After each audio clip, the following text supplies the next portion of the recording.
What's up, everybody? I'm Paul Hickey with NoOffSeason.com, host of the Sports Card Strategy Show. Welcome to Lefty Cards right here on the NoOffSeason.com Sports Card Network, discussing the latest trends, best practices, and insider tips on sports card investing. This episode is brought to you by NoOffSeason.com, the number one place to make money flipping sports cards. Get a free 30-day trial today at NoOffSeason.com. And now, everybody, it's time for Lefty Cards.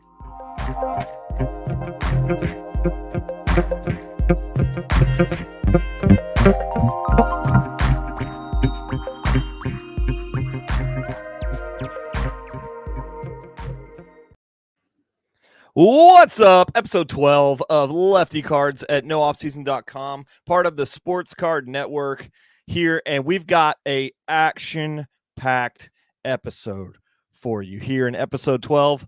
I'm always under the impression that I never like to set it and forget it. We always want to be pushing the boundaries, pushing something that'll be relevant for our listeners and slash our viewers if you're watching live.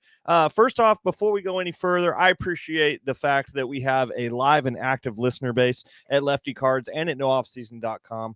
We appreciate you guys. We love what you're doing. If you're listening to us on anywhere you get the podcast, I appreciate you. If you're watching us live, maybe double appreciate you. Chase Krim, Tyler Chase Krim, whatever your name is, I triple appreciate you because you're able to sit on these episodes with me and then bring compelling data from a totally different perspective from the local card shop. But I'm excited to be here today. What we are going to do today is a brand new type of episode. So on episode 12, Krim and I have put together some compelling arguments for what we're going to call the 3-month what did I say we were calling it? The 3-month budget builder or something like that. Let's see what I have in the show notes. I've lost myself. The 3-month draft is what I've called it. Okay. So the parameters are pretty simple. Krim and I are going to do something very similar to what Connor and I used to do with the 1K budget builder. Paul still has the 1K budget builders in some of the vernacular there on the main show. But what we're going to do is we're going to have a 3-month draft is what we're calling it, where in similar to the start bench cut that we did last week with Turner and I, we talked about how we're looking at a 3-month window instead of a 6 to 12-month window, especially when we're coming at the early part of summer, when we know the National is going to be at the last part of the summer, but also there's things ending at the last part of summer. When we look at international sports, we've got the Olympics, international soccer. We've got baseball coming to a close. Baseball trading actually kind of dies down around that time period anyway. We have the NBA potentially starting around, like rolling into season at that point. NFL season rolling into that point. The Nationals kind of stuck in the middle there. And then it's just a good time to have a 3-month window is what I'm trying to say. Yeah. So with this 3-month window, we are going to look at how we could potentially make money in 3 months. Krim had the idea to adjust the deep cut segments that we did. We don't always recommend buying certain sports or different sports during certain times. It's all about buying the right players at the right time and the right cards. And we were kind of trying to stress that to try to cover the sports we did. And so we felt a few times that we were pressing on a few players and sports to fit it into the actual segment. And this was his rebuttal to potentially having a different way of looking at that. To be transparent as possible, we also wanted to do something different so that all of our listeners would be beneficial. For all the listeners, it would be beneficial. We have the Turner segments to do like from $1 to $100 segments. This is going to be around what I call mid-range cards from like $100 to $500 cards. And then we're going to make some content around high dollar cards as well in the future. And because that's something that Chase sees more regularly than I do. So, anyway, Krim, is there anything else that you'd like to add to this? No, I think you nailed the hammer on the head, but hopefully, I hope I nailed the nail on the head rather than the hammer on the head. Hammer on the head, yeah. But well, I guess I would hammer the nail on the head. Even I said I nailed the nail on the head. Good grief. Well, whatever you did a great job, and I think the audience will hopefully see kind of where our heads are at as far as flipping, as you said, a great like 3-month window for sports cards, because we're currently kind of in the dead period. We have football not in season, not even starting like the off season yet. Basketball's in the process of ending. Hopefully, we still have a couple days left for the Mavs. Yeah, the game's on right now, right? Yeah, I think it's on 7:30 my time. Oh man, So I think we have like we an gotta hour and a bust half. it. No. Yeah, and then baseball, you kind of get the hype going into the start of the season, and then we're in between that lull of the All-Star break and just like the middle of summer where the interest in baseball seems to fall off. So great time to like make 3-month flips, we think, and hopefully the audience can learn something. So full transparency, this is we're going to do it over. Well, okay, hold on. Before I say full transparency, act like I didn't say that. Okay. The parameters are $3,500 budget. Yes. 12 different cards. That is about $291 a card. But obviously, if you're strategic, you can spread that out pretty easily.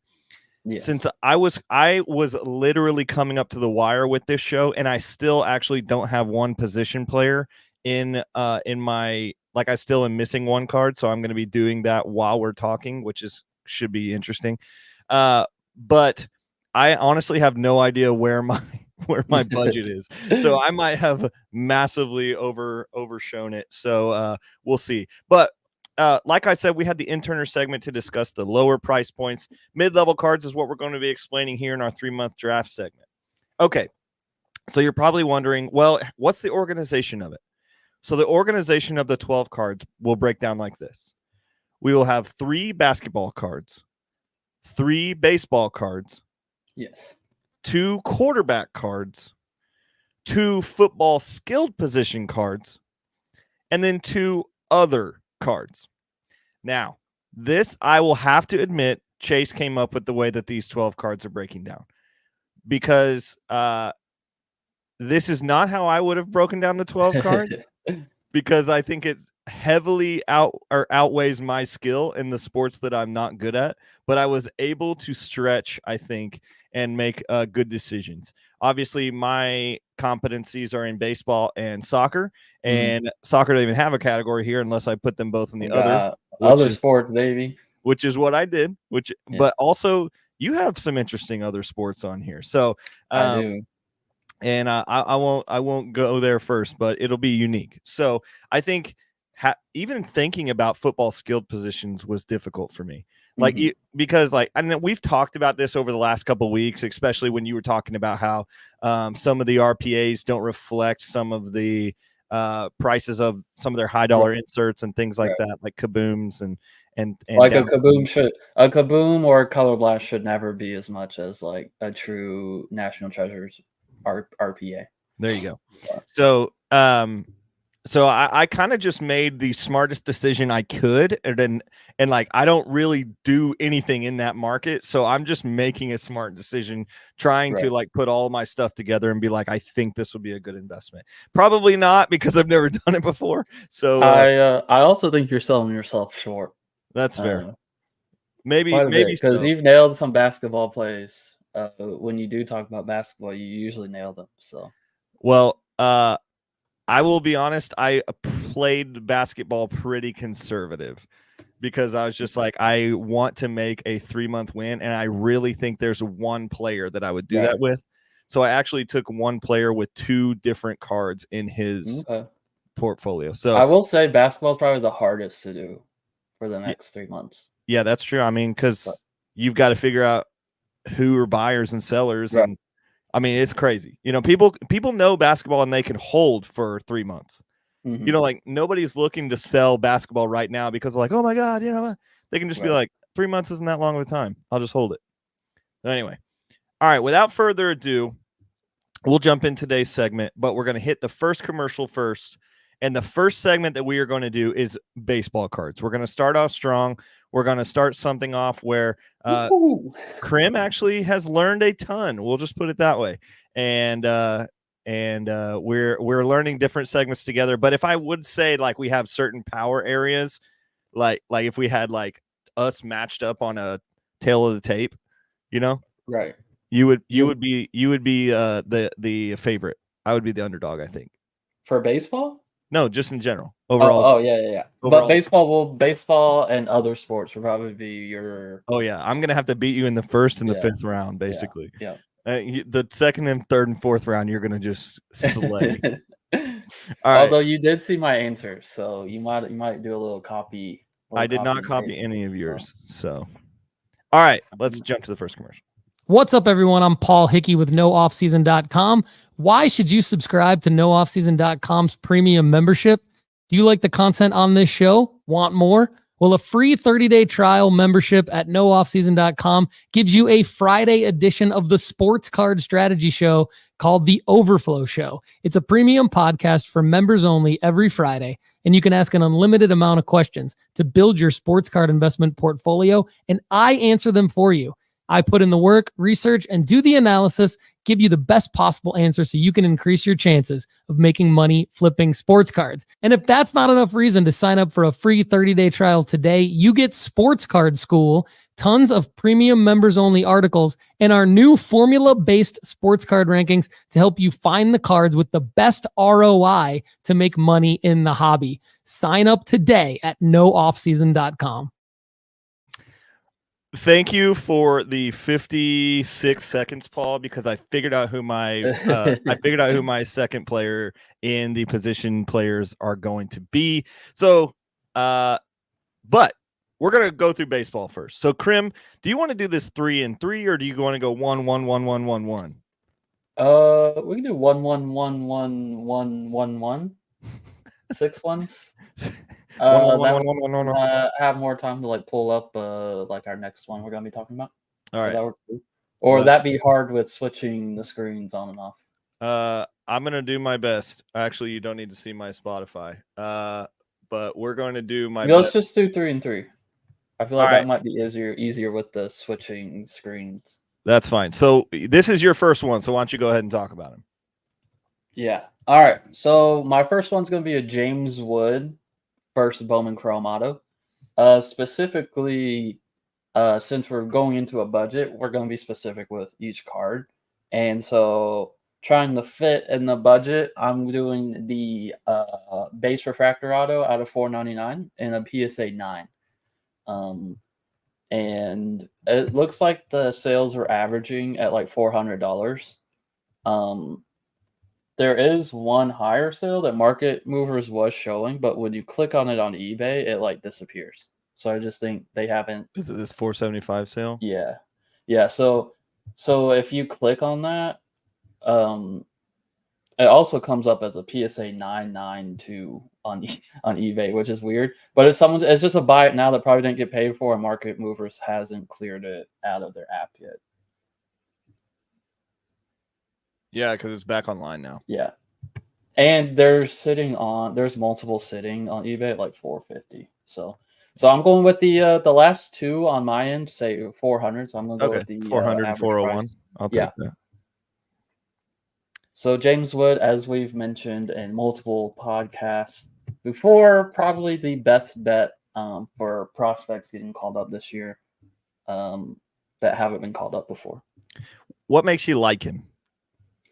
He smashes the ball, and he's not. I think what puts him above Kobe Mayo for me is he's not covered by another prospect in the same system. Yeah. So. Yeah, he has just incredible amounts of room to grow in Washington. They're not good. Actually, they are a little bit better than I thought they were going to be. I also like that he's had some previous hype too, like going into the spring training. So I also like that we know that when he's performing, like the hobby pays attention to him. So yeah, I like James Wood as well. I think this is a good first pick. So people say that I talk about James Wood a lot, and I do. And if I have one thing that I'm nervous about with James Wood, I'm selling every James Wood I own as soon as he gets called up, because this is the one thing I'm nervous about. he runs like Giancarlo Stanton to me. Like I'm like, oh God, and so I've seen that body of short to the ball, and like they don't have the same swing. They're actually from different sides of the plate and stuff. I don't know why, but when I look at him, I just think stiff. And so I'm selling all at the call up, but you're still going to make Right. good money at the call up. So Right. Well, that's the plan on this too. But nice. All right. So speaking of good prospects that have lost hype, this next guy for you is a guy that has been mega on our charts at one point and now has fallen off. So you're buying back into it. I am buying back into it, and the prospect is Jordan Lawler. It's going to be the PSA 10 auto. What do you have on your screen? I have the PSA 10 auto is coming in. The last sold is at 199, 160, and 153. I know on my sheet I put it at 160, but that's also when I did this. Yeah, the last 3 sales averaged out at $170. Okay, that's fine because I put it on my sheet at 165, so that's probably fine. Cool. But yeah, Jordan Lawler, he was hurt at the beginning of the season, I believe. So that's why he didn't start the season with the Diamondbacks. But should be making a return fairly soon. But as you can see, this is also just like a budget play. I wanted to get in on a prospect because I was looking for something under $200, and to get a premium on a PSA 10 first Bowman auto, I don't know if there's a better $200 card. Kobe Mayo might be around there, but Jordan Lawler's already had a taste of the leagues. We didn't see him get the hype when he first got called up. Now that Corbin Carroll is underperforming, he might have the chance to become one of their most exciting players at the back end of this year. So that's what I'm betting on. Yeah, the Arizona Diamondbacks have been not the team that they were last year. They surprised a lot of people last year by squeaking in, and Jordan was just another piece basically on that roster. Similar to like, if the Rangers did not do this, but with the Diamondbacks and the Rangers meeting in the World Series, it's a fun comparison. Wyatt Langford could have been called up to that roster and sat the bench, similar to the way Jordan Lawler did on that team. Yes. And we would have really struggled this market, this year. Mm-hmm. So Jordan Lawler still got athleticism for days in his package. At one time he was neck and neck with Marcelo Meyer, and at one time actually Marcelo Meyer was way ahead of him on pricing. Right. So I still think there's a lot of game to be played for Jordan. I like this pick.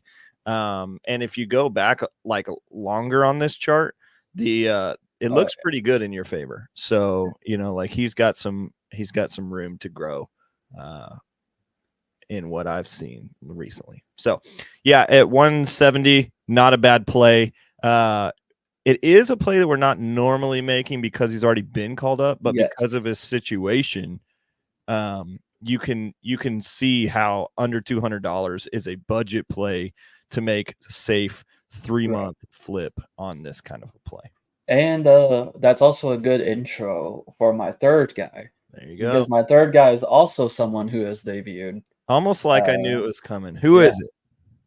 So I think this is potentially the best 3-month window max play that you can make right now, in my opinion, in any sport.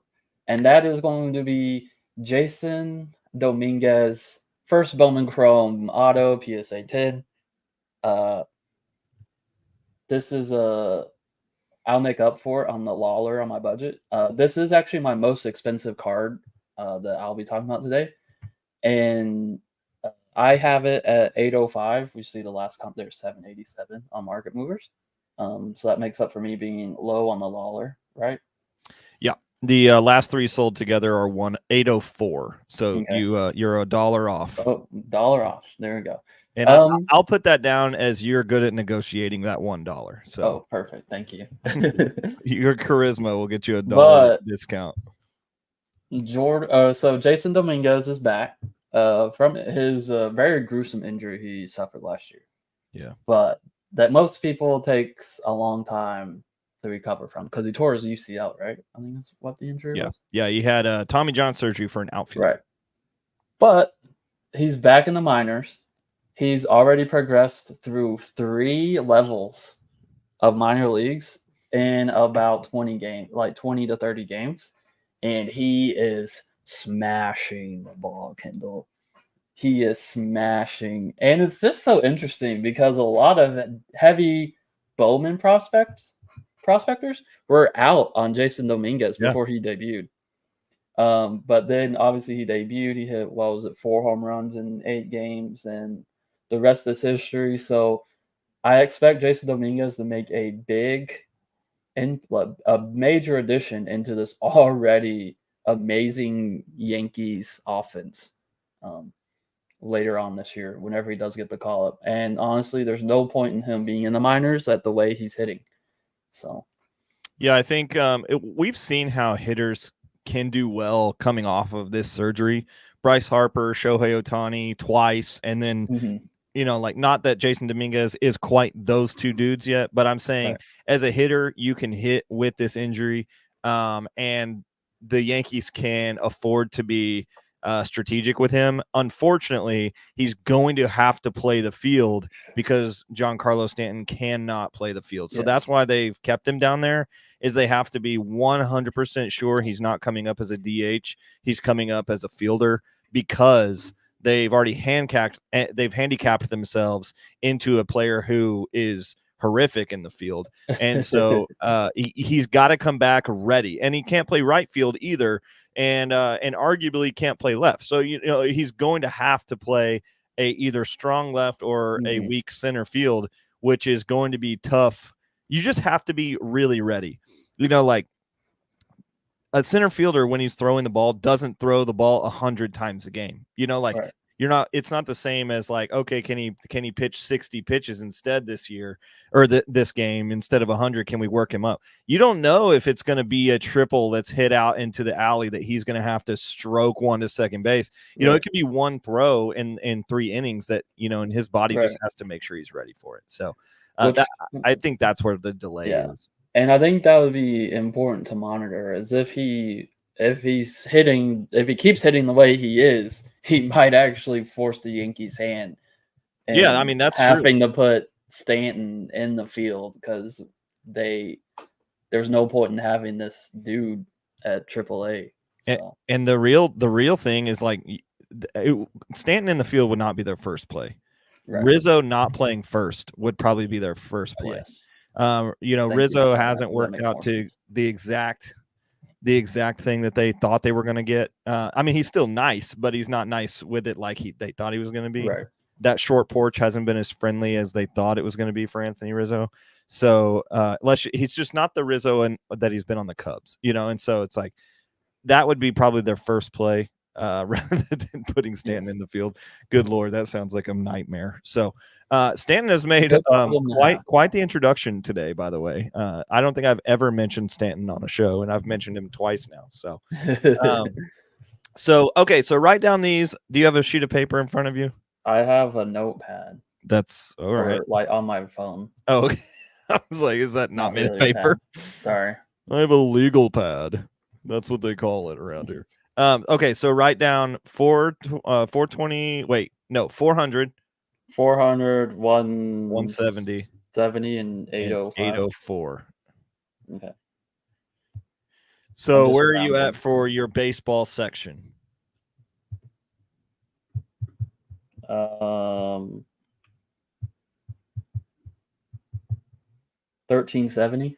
1370 for 3 cards, which puts you an average of $456 coming out of the first 3 cards. A lot of that is baked into that Jason Dominguez play. Yep. We have the average card is $291, and you spend coming in with a big boy. So you're just like, you're putting it a lot on Jason right here, which I think is respectable. So, okay. So I'm going to need you to keep a running tally of the prices. Okay. Is that cool? So just keep that with where you're at. So, all right. So my baseball cards, what I have jumped to first, let me clean up some of these tabs here so I'm not so confused. All right, let me see here. Sorry, guys, for those of you that are listening, you're probably like, what the heck's going on? Okay, so my first prospect that I'm coming in with is Jackson Holiday. We've seen Jackson Holiday fall off the table since March. Like, people are just not excited at all about him, which is fine for me because he played like, I don't know, what was it, 2-3 weeks or 4 weeks? And then they were like, yeah, this guy needs some more time. We should have left him down there. I don't think they should have left him down there, but sometimes it just doesn't translate really quickly. I mean, the kid is super young, Krim. So this kid has a lot of room to grow. So I came in with my first card being a PSA 9 Jackson Holiday Bowman draft auto. And the reason why I'm coming with a BSA or a PSA 9 is the 10 is still hovering around $1,000. So to buy in, the last 3 sold at $330. So I am going to buy in on. Actually, the last sold was $296, but the average of the last 3 is $330 because the third to last sale came in at $400. But the last 2 have been $294 and $296. So the last 3 is $330, but I believe that my charisma could get it down to at least $315. So, that I have at least $14 more charisma than you do. I'll take that Riz to the bank. What do you think about that? I'll allow it. All right, so $315 for my Jackson Holiday PSA 9. The guy's not going anywhere. Like, this is a very similar play in nature to what you were saying about Jordan Lawler. He came up, didn't have the hype we thought, didn't play like he wanted. In fact, Jackson Holiday had even more time more at bats in the major league than Jordan Lawler did. So you could actually argue that it wasn't exactly the same, but people are still waiting to get hyped about Jackson Holiday. As soon as something good happens in his career, this is going to go back up. And as you can see, even as of recent, these aren't that long ago, and the PSA 9 of this card was selling for $700. I think getting in at $315, I could probably flip this in 3 months for even around $450. That's not that unheard of, being down here around where the current floor ceiling would be. So I think if I could get $450 out of this in 3 months, I'd be really happy with it. So PSA 9 Jackson Holiday, taking it at $315. What do you think about that? I like it. I think for me, him along with Wood and Dominguez are kind of no-brainer buys. There was just no way of me fitting Jackson Holiday in my budget, or else I would have had him. Yeah. As well. When I looked, you sent me yours early. Otherwise, I would have probably put Wood in there. But then I was like, you know what? I'm not going to play Wood. I'm going to play Holiday instead, just for the listener base. But I could have easily had that same Wood in there as well. Right. But I think Holiday has, people right now are turning up their nose to a guy that was the number 1 prospect in baseball, number 1 draft pick. Right. Like, this guy's incredible. The Orioles are already good. They can afford to keep him down lower, similar to Jason Dominguez, honestly, in how they don't need him to play right now. So I'm going with Jackson Holiday, PSA 9 on that. My next card is a little unique, Krim, and it was as when I say it, people are going to be like, that is a non-Kendall move. So my next card actually is a Vladimir Guerrero Jr. BGS 9.5. The reason being, there's a couple of qualifiers for me and this card. 1, Vladimir Guerrero Jr. at times has been one of the best hitters in baseball. At times, he has been Aaron Judge right now. There have been times where he has been just unreal and impossible to pitch to. But he has been largely stuck above the border on a team that has underplayed. 5 years ago, everybody was like, this Toronto, if you had asked me 5 years ago, how many championships is this young core going to win? I would have thought at least one. At least one, or at least they would have been in the World Series, right, or in the American League Championship. And so this team has way, way, way fallen from grace. Like they've already moved Biggio out. They actually they designated him for assignment, which then he ended up getting traded to the Dodgers, and now he's starting for the Dodgers, which is crazy. So like that's never a good look, by the way. If the Dodgers pick up a guy from you, that's not good. They think that you're underdeveloping talent and they can do it better, which they arguably can. They probably can. So the reason I have Vladdy on here is the name value is still there. Like if Vladdy comes out, hot at the All-Star break, this card's gonna go up. But here's the secret sauce with this card, Krim. Here's the risk I'm taking. I think they move Vladimir Guerrero in the summertime. I think Toronto is ready to be done with this current core. They're realizing they've not missed their window, but they are struggling to fit it in the window. The window's at least broken at this point. It might be open, but it's either closed or open, and it's broken. I think they could move Vladdy or Bichette or both this summer. And I want to be holding that Vladdy card when he moves to somebody like the Dodgers. If the Dodgers or a team like that go pick up a Vladdy, that's going to be incredible. Right. Now, say the Mariners pick him up. That is huge for the Mariners. They're actually still pushing for that first spot in the AL West when the AL West is really struggling this year. The Astros, they need a first baseman. They just cut Jose Abreu. There's some teams that really could use a bat like Vladimir Guerrero Jr., and I don't think his price is as big as that people think it would be. I think he would be relatively obtainable for a guy that's as good as he is. So I could see him being moved this summer, and I want to be holding Vladdy Jr. when that happens.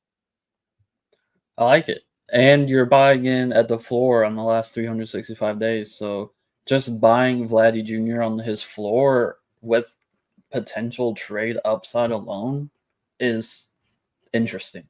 Yep. So that one's coming in at 334. Last three sold comes in at 334. Okay. The third one here, actually, Market Movers doesn't pick it up, which is a different issue in itself. But Kobe Mayo, Bowman Chrome Auto, PSA 10 Sapphire Auto. The last sold is $255, and there was another last sold, or the second to last sold that I saw was at $265. So I'm willing to take $260 on that if you're willing to take $260 on that. As you've said, this guy is one of the best hitters in baseball that's not in the major leagues. Kobe Mayo is destroying. He has a killer mentality.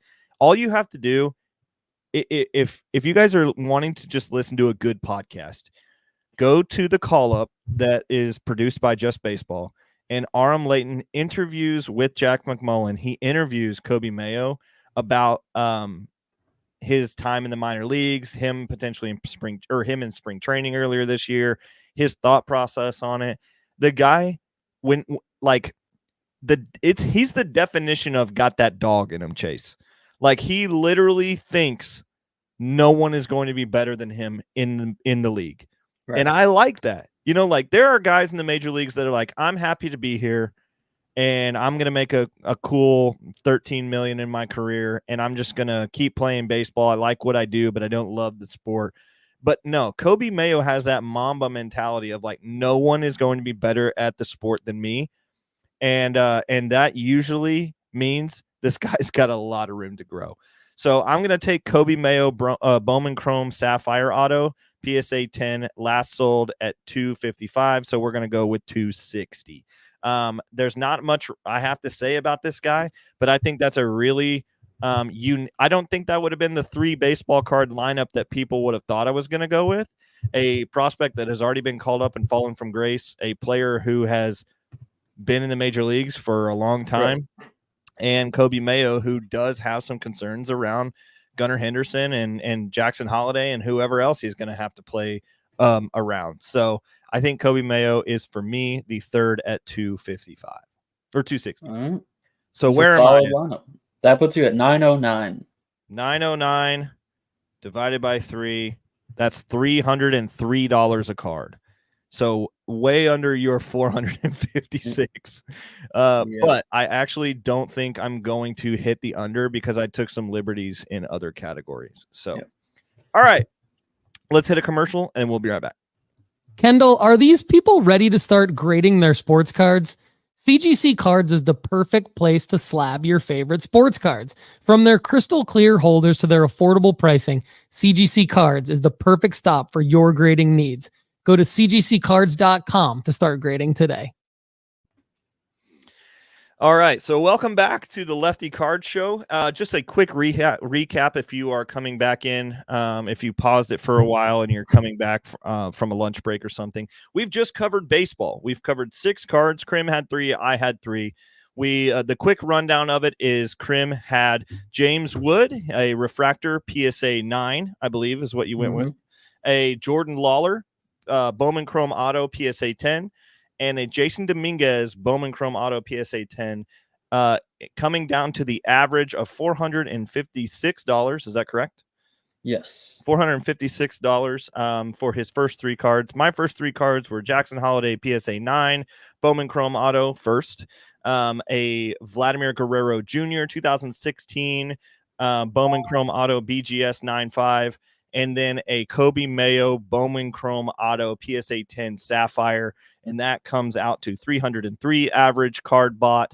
And so we are about $150 off, but I think you will see that it becomes more likely that I am going to overshoot the moon as we talk.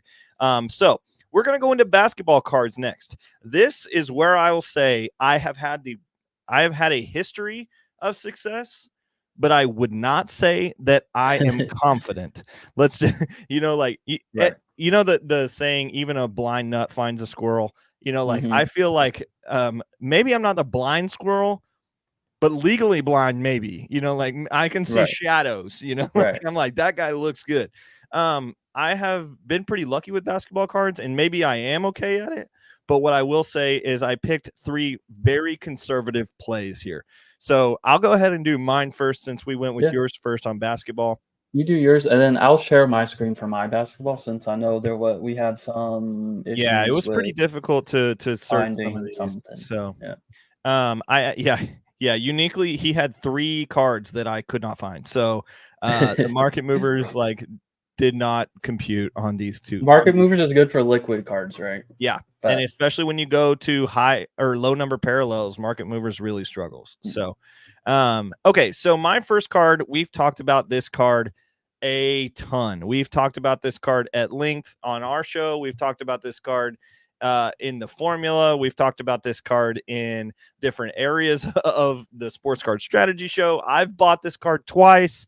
I actually put this card in there because I bought it yesterday. So I literally bought this card yesterday. So my first card is a Giannis Antetokounmpo 2013 Hoops base PSA 10.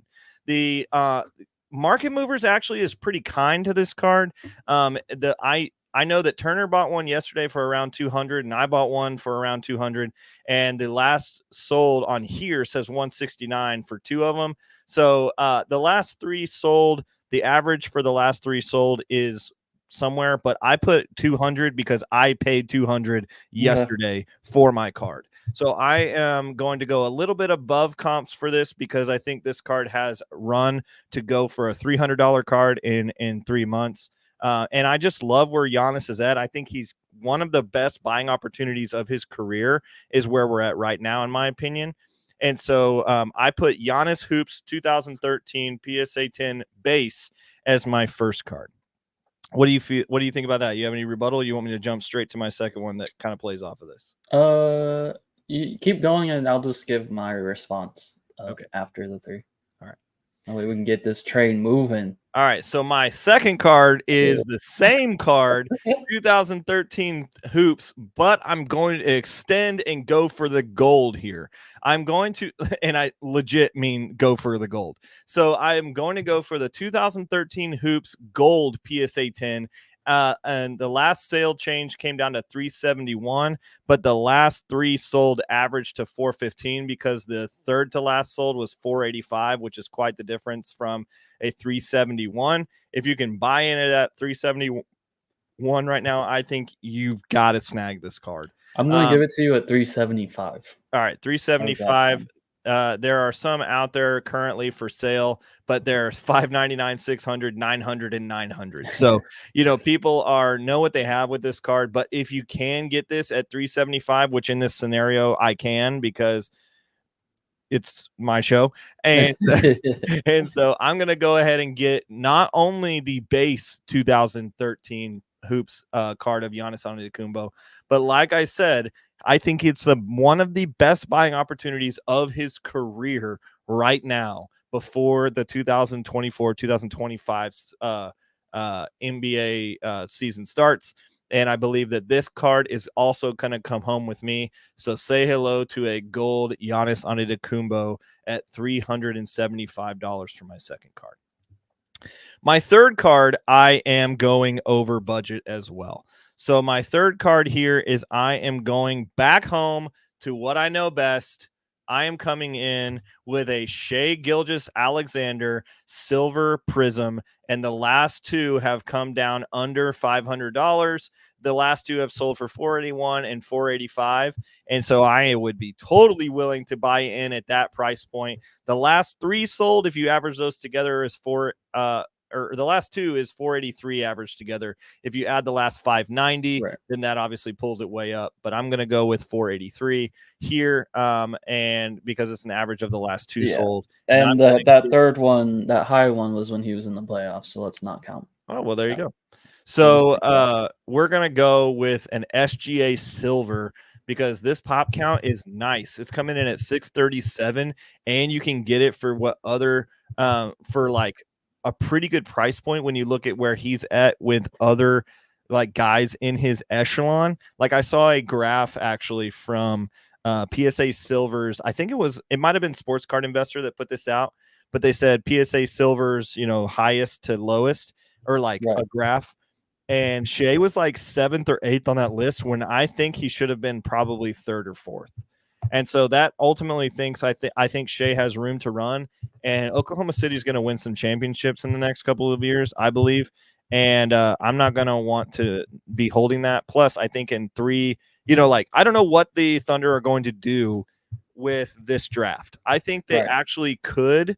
So they have like the 25th pick or something like that right now. I don't remember off the top of my head. But they have Sam Presti is known for not just letting things roll.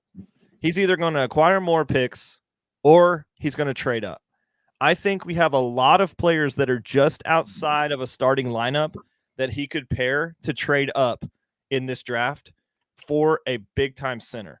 I think they need a big-time center. I think he could trade up for it. It would not shock me, Krim. Actually, it would shock me. But I think it's obtainable for the Atlanta Hawks to move out of the number 1 position and for the Thunder to get in there. That's all I'm saying. I know that's a homer take, but I'm saying the Atlanta Hawks, I don't think, want to mortgage their entire team on Sarr. But I do think that the Thunder could move on a player like him, or there's like some other centers that could probably go in the top 8, and maybe they just move into the top 8. But I think they obviously have the assets to get it done. Right. Now it's just a matter of, do they want to think that now is the time and this particular player is the guy to go on? Anyway, Shai Gilgeous-Alexander in his Clippers jersey is going to come home with ya boy. So where's my my 3 totals for basketball? Your totals for basketball are at 1058. And right. I'll just add my rebuttal. So that is at 352. Yep. For that section. Not terrible. So you're sitting at like a little below 2K. Yep. So Shai, I like Shai just because he's Shai. I don't really care. As from an investor purpose, I'm not really looking at who the Thunder is going to draft to add value to Shai cards. I just want to get on Shai cards because he's Shai. Yeah, that's fair. As a Mavs fan, I watched some regular season basketball, but I watched every Mavs postseason basketball. Out of all the superstars the Mavs have played, Jason Tatum, Jaylen Brown, Anthony Edwards, Shai, throw Paul George in there, Shai Gilgeous-Alexander was the most impressive to me by far. I think I missed maybe 5 Thunder games this year. Like I watch them all. Obviously, I have NBA Pass just so I can watch the Thunder every game. He's a bucket. I put my number 2 jersey on in my office, and I'm like, let's get it. And there are things that he does that, like, there is a certain superstar quality that I don't think is quantifiable, where this echelon of superstars slows the game down to their speed. Like the game moves at their speed. They don't move at the game speed. You know, like Jokic does this, Shea does this. Luka does it. Luka does it, yeah, but you have to play at his pace. Yeah, he's also kind of just slow, so I'm not sure if that plays into it. It helps though. Yeah, it does help. Yeah. Also, I still think Shea is underrated, which is crazy because like. So you're a Mavericks fan. Who's better, Luka or Shea? Oh, Luka is, I think, top 3 in the league.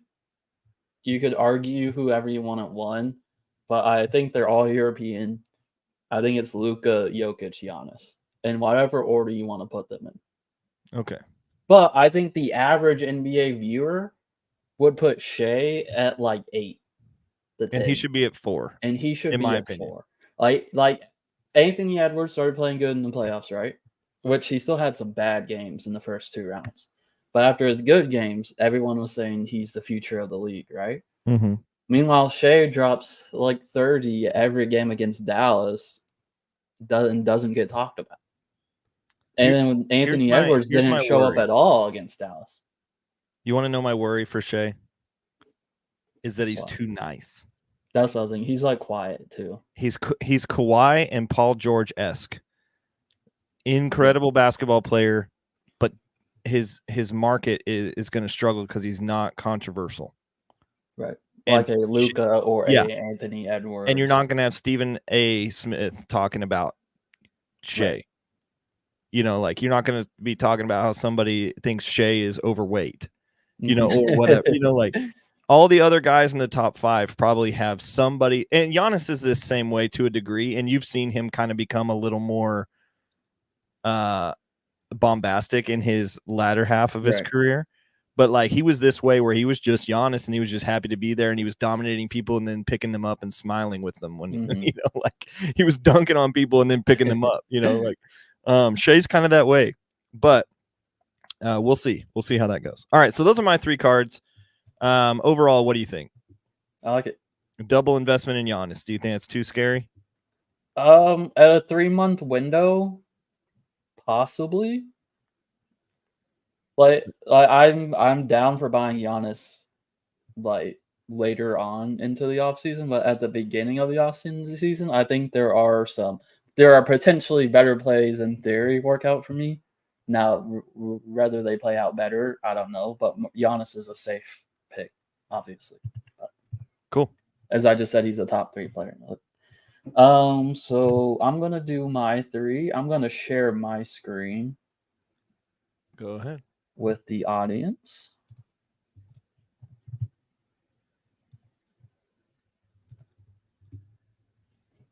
All right, here we go. I should be good. There you go. Sorry. There we go. So, as you can see, my first pick for basketball will be Paige Beckers, and this is the first Bowman Chrome auto, just the base. The last 2, all these are like some like refractors of some sort. But just the base, I have Lasso's at 160, and then this one did 175. So Paige, actually that one's numbered at 250. So this is like the only base that it has sold recently. And the PSA 8 did 150. Plain and simple, I think I like Paige because usually I'm not like a Bowman collegiate investor. I usually try to stay away from that, but especially since it's kind of relatively a new market. But after seeing Caitlin Clark kind of explode the market in the first Bowman collegiate scene, I think Paige Beckers is going to be the face of NCAA basketball next year, even for men's and women's. And She's not really getting talk a lot right now in the off season, so I like the Paige Becker's play coming in at 160. That might be longer than a 3-month hold, Yeah. but That's I'm what I was willing gonna to say. hold that card longer because I think that's has a ceiling of like 600 or so. Yeah, I mean, I'm right there with you with her. I mean, check this out right here. You know, Oh like yeah, I got me a green. I know you have some pretty incredible page cards as well. But I went ahead and got some in page while we can, because this card is going to go bananas, I believe. right. All right, let me pull up my And you're next- right. I think the 3-month window is the one part about it that's a little bit like. Yes. But I mean, honestly, if you're able to get out of page in 3 months for 175, like that's not a risky play. So there's upside on that play, and also long term on that Right. play, and also like low floor or high Yes. floor. So my next two picks will be centered around the Olympics. Just because now I don't think the Olympics will be like a huge boost to most of the guys' cards. But I do think since we're doing a 3-month flip, that the safest play for men's basketball would be centered around picking guys that should be good for the Olympics. So I'm picking this Kevin Durant flawless auto to 25 in his Team USA jersey. Because obviously Kevin Durant had no one like. Does anyone really like Kevin Durant like as a fan? Unless you're like a Suns fan. Like I literally hate Kevin Durant. How many cities hate Kevin Durant? And I think this could be a time that we actually bond and appreciate Kevin Durant's greatness. I'm honestly a little scared that Kevin Durant's coming back to Oklahoma City. I've heard like some takes that like that some of the people are preparing for him to come back. Even if you look at Chet's most recent shoe commercial, there actually has a nod to Kevin Durant in it, and you're just like, what the heck's going on here? And so here are some other flawless numbered to 25 at around that, one for 350, one for 405. So I'd love to be in at the 375 range is where I believe I put it on my list. Cool. And then my next pick is something very unique and I think should be talked about more on the Sports Card Strategy Show. And that's buying unscratched redemptions. So as you see here, because usually you have redemption sales like this. And then once the card comes out, it'll immediately outsell the redemption by quite a bit. And I know these are live because I'm starting to see them pop up. No sales on like the actual card yet. But again, this is playing around that. I found one that sold. Oh. What did it sell for? 404. Yeah. So I put this at 325 for the redemption. Obviously, you put the redemption in. The actual card has sold for 404, according to 22-23 immaculate, right? This says 23-24. Oh, well, never mind. The 22-23 sold. It's in the notes if you want to snag that, but here, hold on. I don't have the notes below. This is the one. This is the one that is that sold. Okay, well there you go. But it says 2020 or 2022, 2023. So I guess they did 2 years back to back. Yeah. Pat Riley might be for like the Heat this time, maybe. I don't know. Yeah, who knows? But anyway, anyway, I'm leaning back into that Olympic mindset. Steve Kerr is going to be the head coach. Just a little fun play, and you add in the unscratched redemption, also being a plus when you get the live card in. So I really like that play a lot too. And that one I'm putting at 325. I like it. Something that I did not talk about earlier, and because I did not think about it earlier, is this will be a quite scary team to handle. Oh yeah.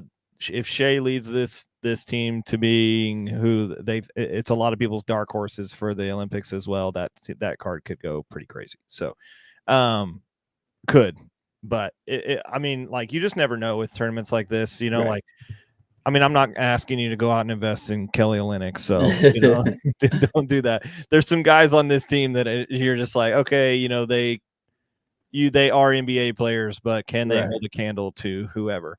We'll actually see a lot of Edie and see if he can actually play against other competitive bigs, you know, like Mhm. I think Embiid is on the American team. So like Yes. if they can match up well, like we might see his cards spike a Yeah. little bit. So anyway, Side note, aside from all this, I do think the Olympics will become more entertaining in future years. Because as I said earlier, I think the three best guys in the league aren't even American. yeah. So I mean, once like that gets more developed overseas, like imagine if Luka and Jokic like were from the same country. Like You that'd be know, a dangerous team to play against. so that's actually funny you bring that up because at one point their national teams could have been the same. Like if you go back, Oh, right. if you go Like back when 25, before 30 years. yeah, like there was like a bunch of those middle and to eastern Right. European countries that, of course, obviously I look like an idiot right now because I don't know a ton about Eastern European history, but there is an article that I read the other day that is like putting all of those players on one national team from all of those. I think As the Soviet Union. are they called the Balkans? Maybe not. Sure.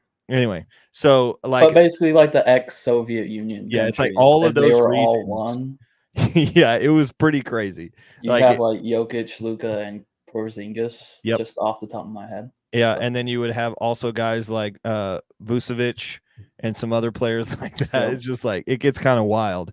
Like you could argue that I mean you don't even have to argue it that they're better than the American team. Right. You know. Now they haven't all grown up playing together, and that would be the hard part. You know, I think the USA has this X factor of they've been playing together since they were 10 years old. You know, like most of these guys have been on AAU circuits together their whole lives, you know. So yeah. It'll be fun. Yeah. So what's your average out of those last three? I don't know my average, but I should be at. So what did Paige come in as? Paige was 175. Okay.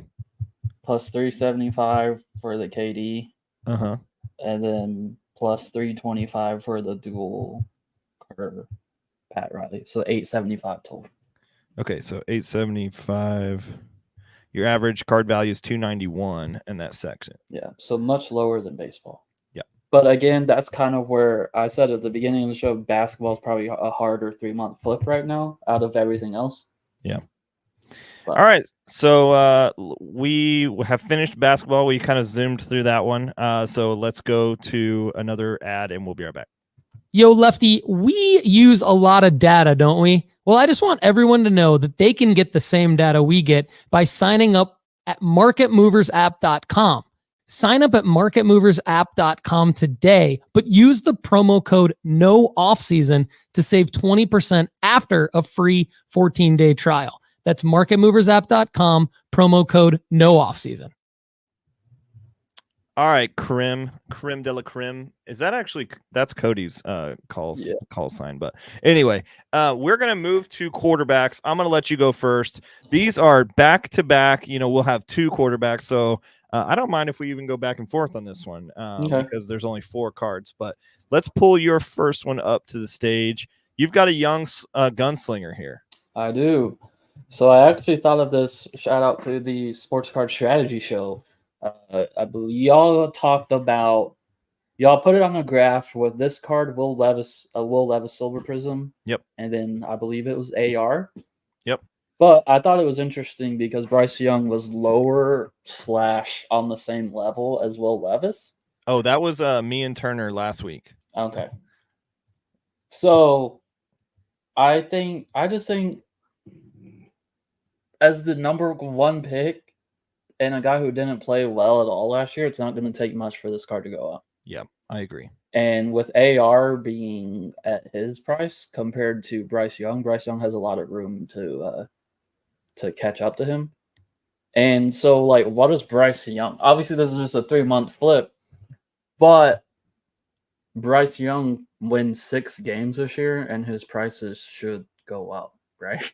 Yeah. Like he can do very little, and I know there's already posts coming about how good he looks, just from his stature. Apparently, he's gotten more jacked going into this year. So I'm going with someone who really underperformed as a number one pick, but I do like his number one pick upside. I made this essential same play when Trevor Lawrence really struggled out of his first year, and I doubled the card that I was in, and it looked like your dog chewed on it. So I didn't buy it from you, to be fair, but it did look like somebody's dog chewed on it, and I still was able to get out of it with somebody knowing that somebody's dog chewed on it. Was that the Contenders auto? Yeah. Yeah, I remember. I remember you getting it, and I was like, bro. Yeah, I bought it for like 400 or something, and I ended up selling it at the National because there was a guy next to me with a raw one. At the booth we were in at the National, there was a guy next to me with a raw one that looked pretty great, and it was like he had a sticker priced at like $1,500, right? And mine was I put at $800, and people were looking at it like, "What's wrong with this card?" And I was like, "Oh, it's in pretty bad shape." I would just lead with it's in bad shape. And then this one guy was like, would you take 600 for it? I was like, yep. So I ended up making $200 on a card that literally looked like somebody chewed off the ear of it. So, but yeah, I do like this play. We were arguing last week, Turner's a Titans fan, so he wasn't taking the Will Levis slander, but there's no way in 5 years that Bryce Young is less valuable than Will Levis in my mind. Like, it just doesn't happen. And I think I'm on the majority of that scale, which means that, in 3 months, they will not be the same price. Right.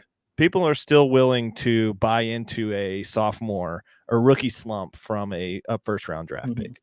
I mean, we've seen some of the quarterbacks take a little bit longer to get there. Right. So. And I also like that you can see on the graph, he's already up 21% since. Or is this a month? Yeah. Yeah, this is a month. So in the last month of him doing nothing, he's already trending upwards. So we know leading into the National, leading into the offseason, that it's just going to slowly trickle up over the next 3 months. Have you bought any of these yet? I have not. Are you actively looking to buy one of these? I've flipped some. I mean, yeah, I'll buy one. Yeah, cool. I've flipped several Bryce Young cards. I just haven't bought into them since like the off season. Yeah, to keep. Cool. So that's your first one. It comes in. The last 3 sales come in at 217. You had it down at 225. So I'll give you $8 back on your charisma. So okay. So my first quarterback that I'm rolling out is I am going to jump into Jared Goff. I'm going to jump into a Jared Goff silver. I have literally been trying to do this since Cody talked to me about it at the Dallas show. I just like where the Lions are headed. I like their team. I like their quarterback. I like their coach. I really like their weapons. It's just a lot going on in a good direction for Jared Goff, who also was a first round draft pick. Right. So my quarterback that I'm going to take is not a young quarterback, actually a very proven quarterback, been to the Super Bowl already. And his prices really don't reflect that. So I am going to come in with Jared Goff. Last 3 sold, and you can see here his market of the last 30 days is up 33% as well. So his last 3 sold come down to 182. So that is where I'm coming with my first quarterback card, and I think it just makes sense. I think buying Jared Goff right now, if you can, is a good play. I mean, there's currently there's a bunch for at a fixed price. This one's at 250, but it's $50 over where they're asking or what they're saying for it. But even still, I'm not sure 250 is a bad price for this card. So I don't know. You might catch me slipping into that 250 range. And I like it. So it sold at 250 in March, and that was after the Super Bowl. So we'll see. I like it, and that's Cody's my brother. For anyone who doesn't know, that's one of his favorite football players right now is Jared Goff. So. There you go. So I'm willing to go anywhere Cody's going. So this is your second quarterback. Yep. And this one's pricey. Oh, Market Movers is railing me on this last price. Yes, this one is pricey. Oh man, I don't like that last price. You will have to defend this, in my opinion. Well, I did it before. Oh, surely that's like a buy it now, right? That like That isn't gonna is get paid for. 600 that got paid for 3 days ago. So if you can prove to me that it's not 600, Well, I don't like that it's at 600 because when I did it, it was at 4. well, look at Card Ladder and see if you can prove me wrong. Okay. I could have just been done this a couple days ago. But Joe Burrow, there's not much to say about him that hasn't been said. I do like that he's coming off of his injury season. Look at this So chart, Krim. yeah, that still does not make sense at all. Somebody reached for the stars with this purchase. That's someone trying to shill it up. Yeah, Because that's he's someone who sitting bought on a this one couple right of them. here. They bought the 371 one, and they're like, "Yeah, look at this, the 600." Blah. When was this? June. 3 days ago. Look at this chart, Krim. This card has not sold that high since 2023. Yeah, there's no way that's a legit sale. But it sold the last time it sold for $600 was September 20th, 2023.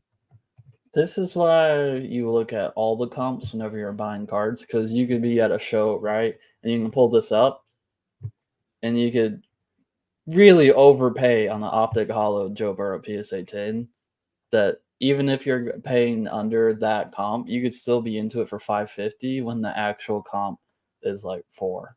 Yeah. So that's just a tip. Yeah, when you're this going guy has at this on shows his table, and you're like, "Oh, would you do 500?" And he's gonna be like, "Yes," and you're So still that's not it gonna be able for to. our viewers at shows is make sure you look at multiple comps and not just looking at one and thinking you have a steal in front of you.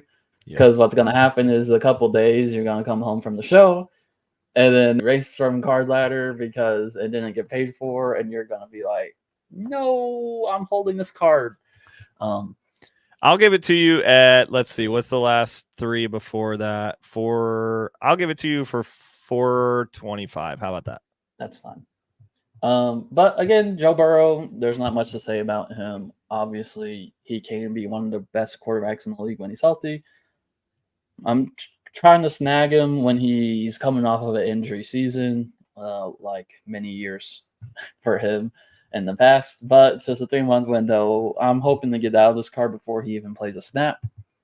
And we know that Joe Burrow is going to be one of the most hyped quarterbacks other than Mahomes, card-wise, in the next couple of months. So.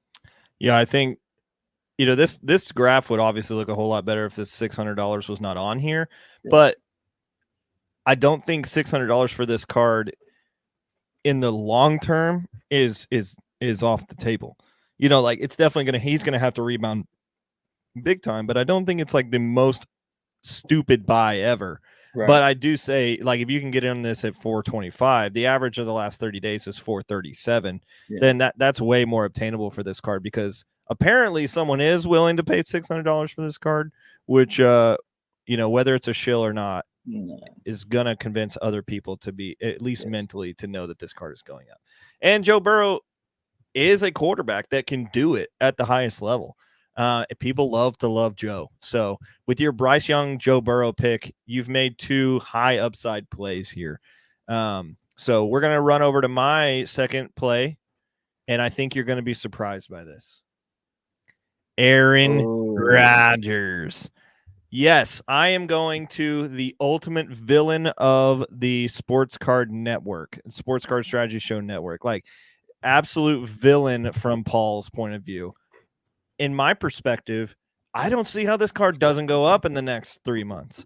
He's got weapons. He's going to be on the field. If you look at the past 365 days, this card has good data on it. So I'm picking a Topps 2005 base PSA 10 Aaron Rodgers rookie card. 50th anniversary Topps football of him in the shorts, looking like an absolute dad.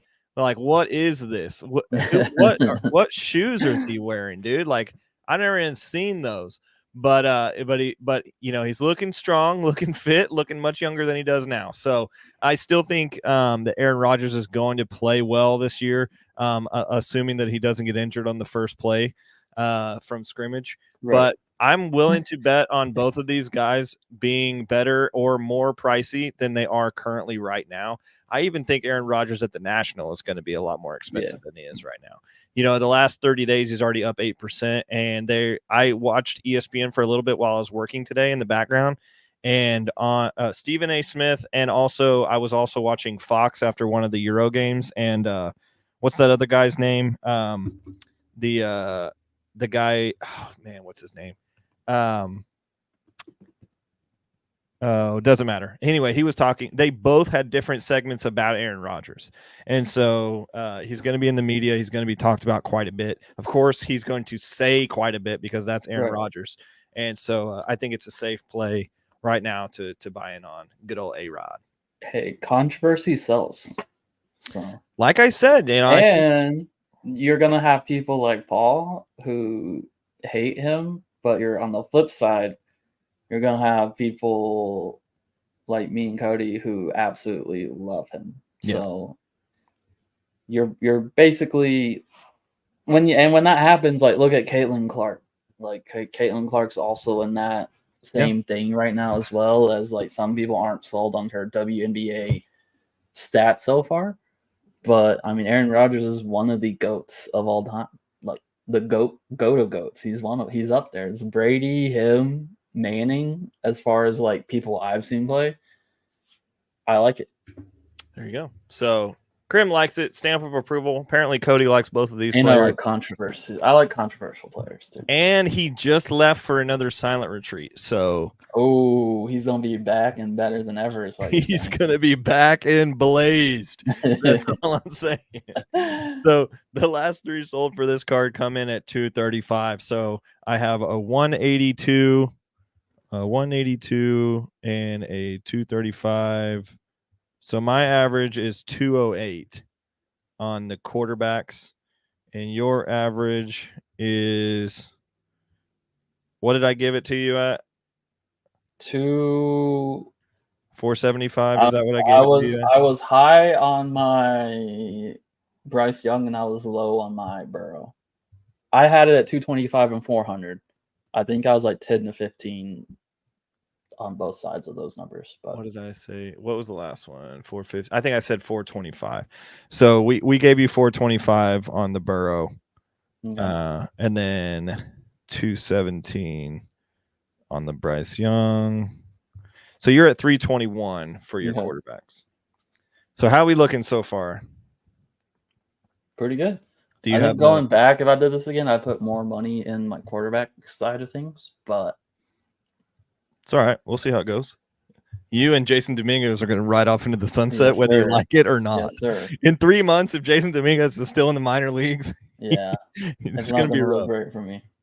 All right. So this last, I do have a good segue from Aaron Rodgers. Well, that's great. So we keep that segue. Okay. Actually, go ahead and give the segue, and then we're going to go to our last commercial.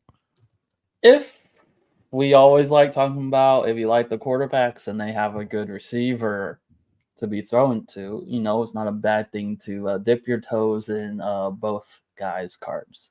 So great segue as we move into position players right after this break.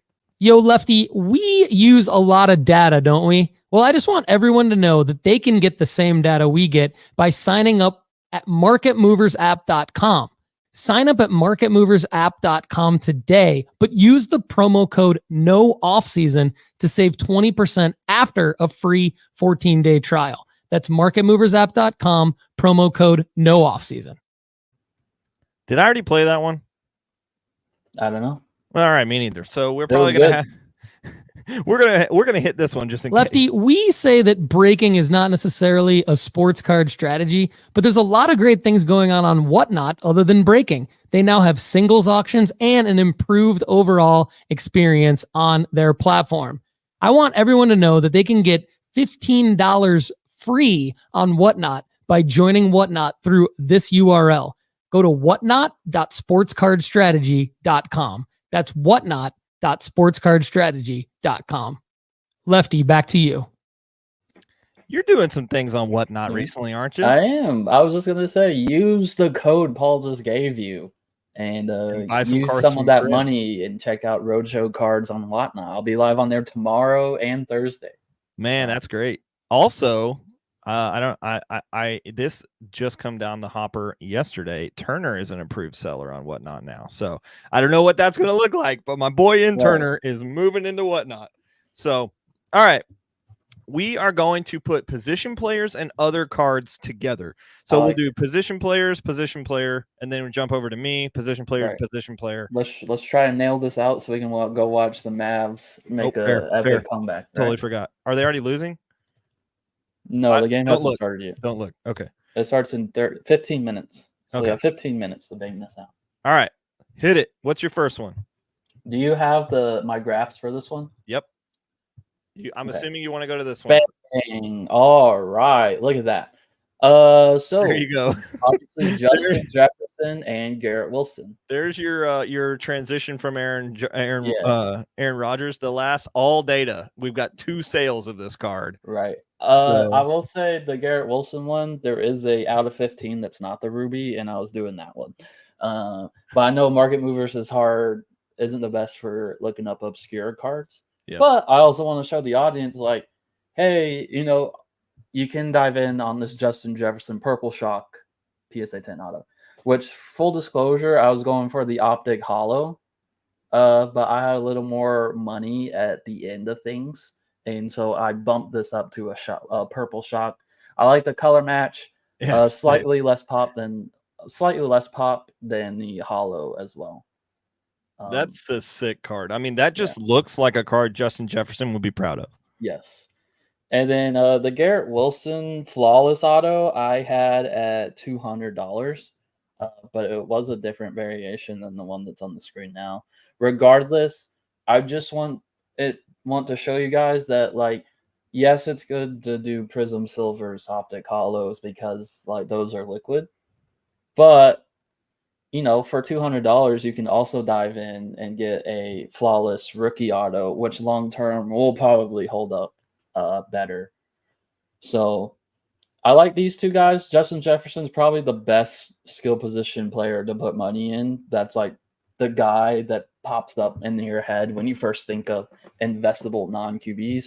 Yeah. And I think Garrett Wilson can do some things with Aaron Rodgers, but I'm basically just betting on the Jets getting hype in the offseason. Yeah, I mean, that's fair. For the same reason I'm in Aaron Rodgers, the same reason you're in Garrett Wilson. So my 2 position players here, I went with a guy that is so fun to watch. I went with a National Treasures Nick Chubb out of 99. So I tried to use the best learning opportunity that I could from you, and I just said Nick Chubb National Treasures out of 99.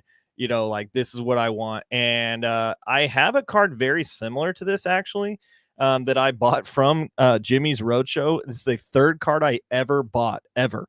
And I still have it. So I'm pretty proud of that card. But I did not pay this for it. So that was in 2020. So you can imagine what I paid for. But I love Nick Chubb. I think he's a dominant runner. If he can stay healthy, I think this card goes up. So people are also going to be dreaming on him anyway, because the Browns will be in the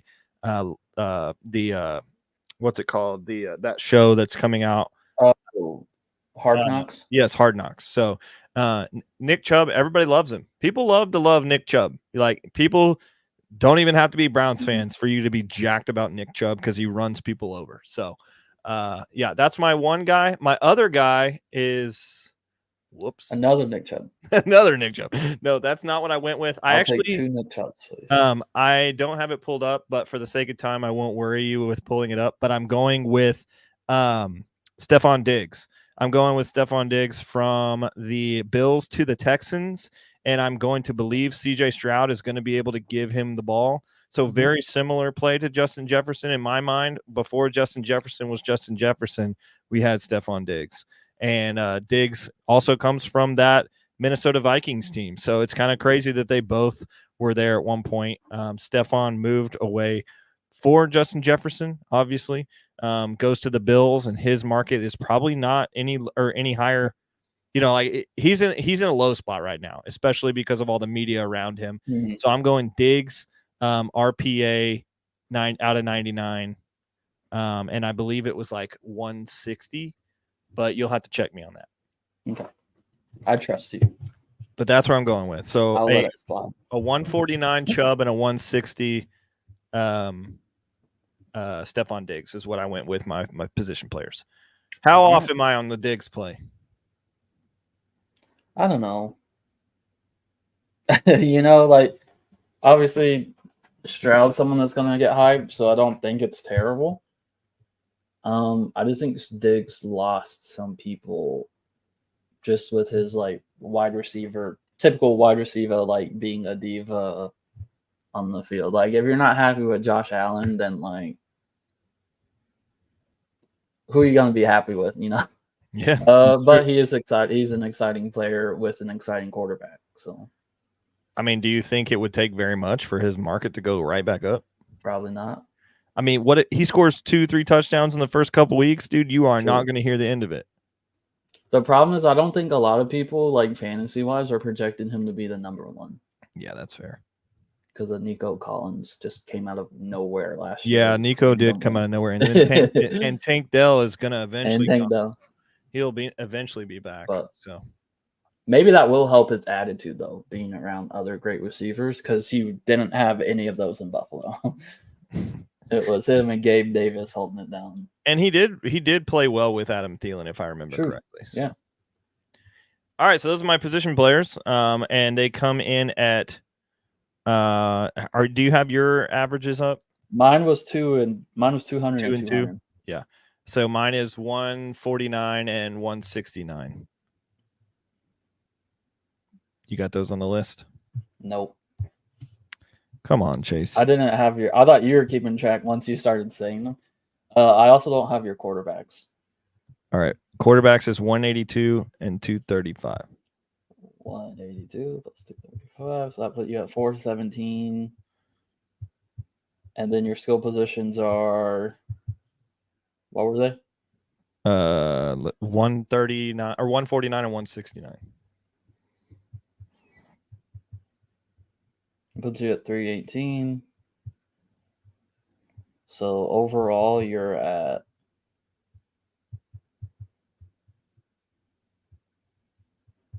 Overall, you're at 2,700, roughly. 2,700. Let's go. I'll take it. And I think I'm down to like $250 to $300. So I am at $800 left, and you are at $300. I'm scraping for some low floor plays on the other sports. All right, let's put it that way. Let's go to your others. Go to the one that I literally found zero data on. You're gonna have to help me with that one. Was it the UFC one? Yes. Okay, I'll just share my screen. As you guys know, Krim loves UFC cards. There was only like three tables at the Dallas show that had UFC cards, and they all knew who Krim was. So he's a big wig when it comes to the Ultimate Fighting Championship, and he also loves WWE cards as well. So I do. There will be no WWE cards. WWE, I'm more of just a collect.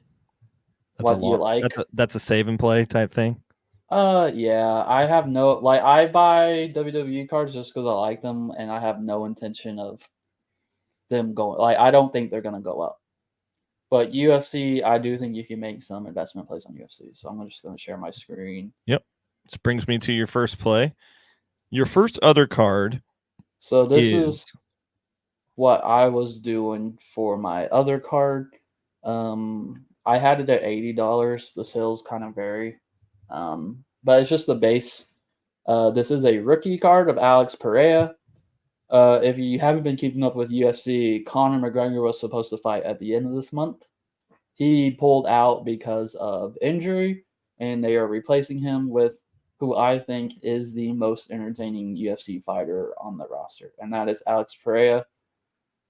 You may know Alex Pereira as he has a big rivalry with Israel Adesanya. Mm-hmm. So he was the first guy that came in and kind of beat Adesanya in his weight class. Yep. And then Adesanya revenged his loss against him. And that's where the clips of Adesanya like shooting the bow into the ground after celebrating, that was against Pereira. Yeah, that was a big fight. I think I watched that one. Yep. So he has since gone up a weight class, and he is still smashing people. And there is no. The problem with UFC guys is if you don't have the personality or the right fight style, your cards aren't going to go up. This guy has the perfect fight style. He's either going to knock you out or get knocked out. So it's going to be entertaining fights. And the guy he's fighting at the end of the month, he's already beaten like 2 fights prior. So I expect him to win, and I expect his cards to receive some hype. And then I'll just go ahead and type in my other one here. The other one makes a lot of sense in my mind. I've also lost a lot of money on buying certain parallels of this card. You going back to the well? I think I've made my worst sports card play on this card in a green, but I'm going back to the well for the Topps Chrome Kylian Mbappe rookie PSA 10 in his Frank's kit. There's several sales of this card, 150, 1 in 88. So I actually put it in before. This was yesterday, so I actually put it in based off of these two. That's fine. I'll give it to you 150. But what, kind of like with Burrow, what is there to be said about Mbappe that hasn't been said? And I just think he's the most liquid, active player right now. Because like, as a soccer noob, I don't really consider Messi active. Is that fair to say? No. Okay. Well, as far as being active in soccer that like matters, like Mbappe is the first thing that comes to mind. What? Messi's literally playing with Argentina this week. You were texting me about USA soccer, and I was just like, I didn't know we were playing. All right. So I'll take the Kylian Mbappe play, but I don't think it's fair to say that Messi's done. I like Mbappe over Messi in the next 3 months. All right, that's fair. You did just sign with now long term. I love Messi rookie cards over any other soccer card ever. Yeah. But now, Mbappe did play earlier today, which is probably where some of those sales are coming from. He was involved in the 1-0 scoreline. He passed the ball across the box, and it deflected off of a defender. So it was an own goal, but he kicked it at the player. So I'll give you it. And I like the Real Madrid hype. So. Yes. And he left the game with a facial injury. So they're thinking he might have to wear a face shield for the rest of the tournament. So that's even more attention. Dude, let's go. We're gonna have Batman mask Mbappe. You know that's gonna be a sick card. Oh yeah. The white the black or blue kit France jersey with him and his face shield on it. Oh man, that's gonna be sick. Oh, yeah. So I think Kylian Mbappe is a name people love to buy. I'll just put it that way. From me, as someone, I would say I'm closer to the average knowledge of soccer and the hobby. You're obviously probably in the upper percent. Oh yeah, you're in the top 90 percentile at least. Yeah, I'm probably like in the middle. Yeah, like I know some, but I'm not just giving you credit. You know, for you to be halfway is pretty good. And like to me, I'm just like I don't care. I don't know anything that's happening in my international non-World Cup. I'm in the bottom of UFC. So. I'm not even in the middle. So you've got me there. But this is where I have to air punch you all the way home. I'm going with the same card twice because I bought it this week. I'm going with I actually bought 2 of these this week. I'm going with Messi? Nope. It's Florian Wirtz. I'm going with Florian Wirtz, the Topps Chrome Sapphire. These are coming in around $100. I got 2 of them this week for $90 a piece. And so that puts me, I believe, around $600 extra, and I'll just walk home with that. And I will take Florian Wirtz with me. And he scored the first goal of that German national team in the Euros this year. And this guy also is the number one target for 2025 for Real Madrid. That's going to join the team with Kylian Mbappe, Jude Bellingham, and Vinny Jr. These guys' cards is going to go bananas over the next 2 years, I believe. Florian might be better than most of those players that are in that German national team, which is really saying something. I'm not saying he's better than Mbappe, sorry, but he is better than, I believe he's better than some of the other German national team players that are rising with him. And that German national team is a scary dark horse for the Euros, and they single-handedly torched Scotland on day one. So he looked really, really, really good, and I really like how he plays. So Florian Wirtz is one of my favorite investments in soccer right now. So a lot of people like this card. A lot of people like him. There's 531 of these, and they regularly sell, in my opinion, for a soccer card. So in the past 365 days, you see a lot of sales of this card, and for a guy that Chase probably doesn't even know who he is. So like for that many sales to happen on this card in 365 days, I like it. So I'm going with 2 of those. I have 0 input to add. If I had enough margin on the end, I was going to, which I don't, but I was going to go with this card as my absolute banger at the end.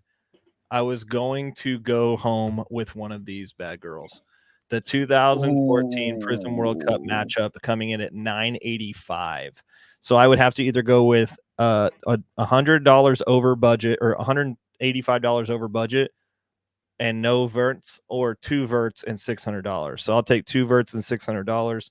But I think this Cristiano Ronaldo, I like that card matchup 2014. I think this is an incredible time for you to buy these 2 players. And there is one up, and it's for $6K, but it is not the one that it says it is. So don't believe that. I have a good story about this card. So, which is rare for me to do good on some soccer cards. Yeah. But if you ever find that card again, call me, because I want it. So, all right, guys. Well, that was episode 12 of Lefty Cards. I loved having you. Krim is biting at his nails that his let's go Mavs. That his Mavs are going to go home tonight. Mavs. Let's go Mavs. I just want you to know, Krim, I put 1 unit on Tatum under and 1 unit on Luka over. Can I get a soapbox for like 30 seconds? Yes. Jason Tatum is the most overrated superstar in the NBA. You know why? Because what does everyone talk about? Everyone talks about how he's such a great two-way player. Best two-way player in the league. Luka dropped 25 on him and played like 2 quarters. Played like a half in the last game. So I'm tired of throw Anthony Edwards in there too. Anthony Edwards couldn't guard Kyrie.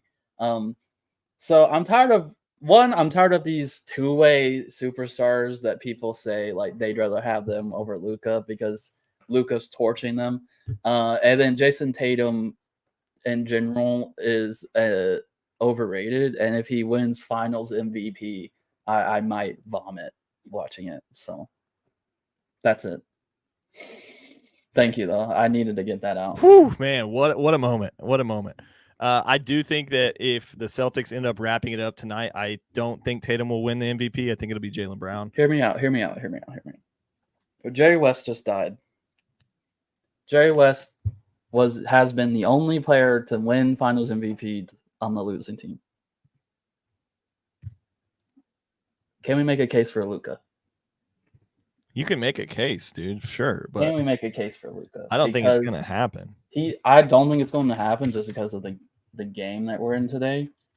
But he's the only player that's showed up in the series to every single game. So he's had 30, 32, 27, and 29. His 29 was in a half. That's crazy. I don't think it's going to happen, but if I do think he should be in the conversation. That's fair, man. I think it's something worth monitoring over the next hour and a half. Yes. because I don't think they make it out of this game. I don't think there's a Celtics that deserves it. I don't either. I think they've played well as a team, but this is the weirdest dominant team I've ever seen. Because Drew popped off in game 2 and did nothing last game. Jaylen Brown's looked really good in game 1 and game 2. Tatum took over game 3, and then they all looked bad last game. So it's like, who do you give it to? I think it's Brown if they win. I think it's Jaylen Brown. Yeah, but I do think Luka deserves it more. Unless Tatum just explodes tonight and goes for like 50. That's what I'm scared for. Yeah, I think it's gonna be Jaylen. So, all right, that's it. That's all I needed. All right. Well, thank you guys for listening in on us. We will have a write-up of these, and we'll post them on social media of our plays, and then we will be monitoring this over the next 3 months to see which one of us is better at our job. So hopefully it neither one of us look horrific at the end of the 3 months, but hopefully Jason Dominguez gets called up in the next 3 months. That's all I'm going to say.